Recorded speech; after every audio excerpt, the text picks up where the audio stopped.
auteur du but égalisateur de Liverpool ce samedi à la 81e minute sur le terrain de Fulham.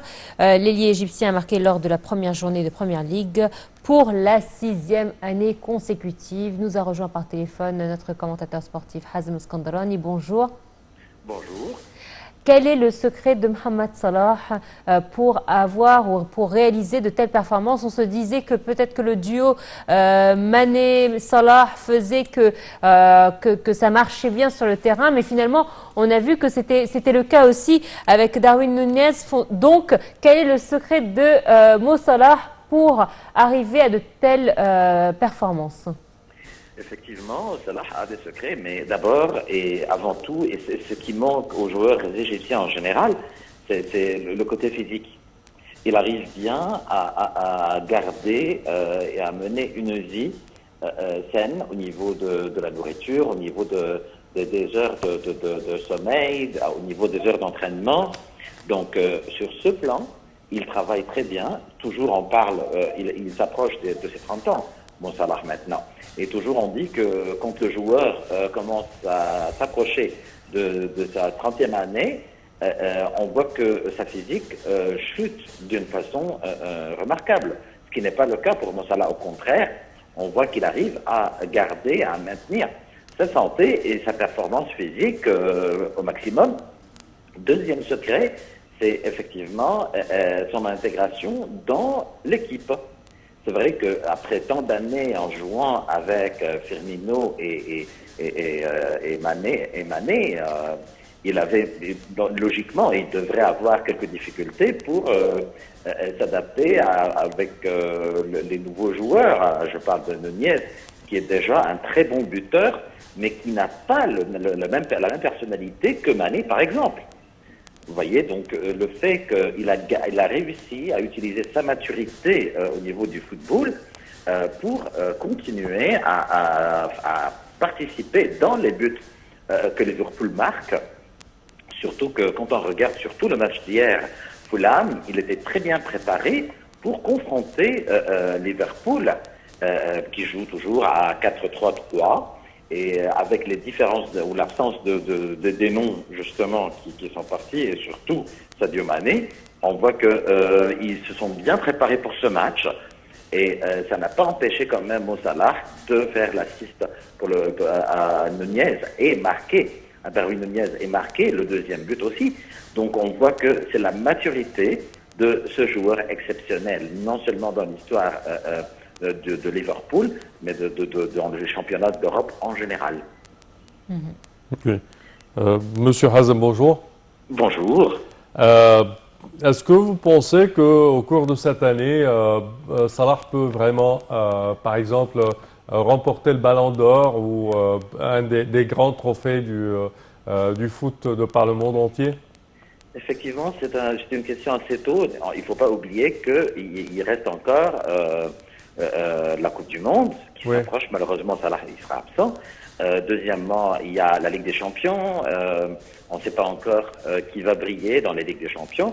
Aussi, on voit que le transfert de certains joueurs, comme Haaland par exemple, qui a réussi à rejoindre Manchester City, et tout le monde a des espoirs, justement, surtout les Citizens, qu'il va réussir à battre tous les records cette année lors de sa première saison avec le Bleu Ciel.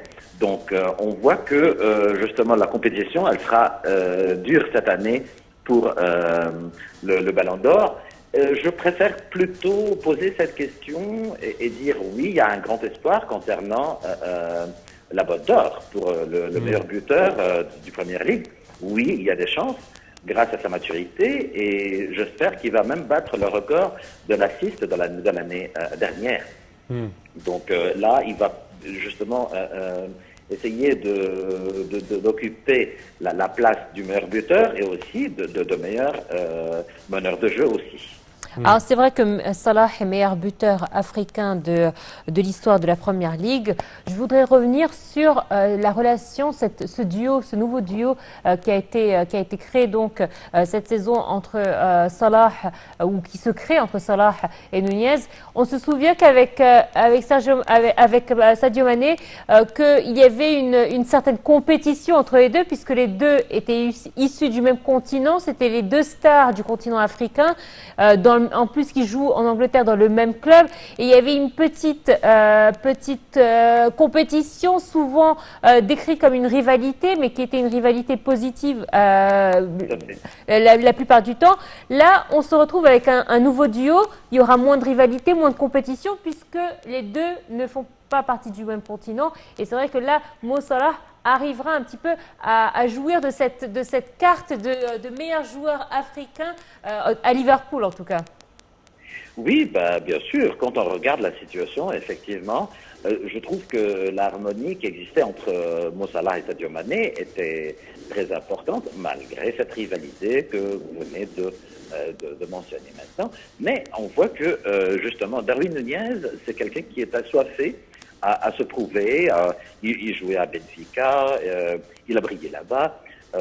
Bien sûr, quand on compare l'attaque de Liverpool face à l'attaque de Benfica, Benfica est un grand club, bien sûr, mais on voit que même la façon de Benfica de jouer, de jeu de Benfica, c'est une façon défensive.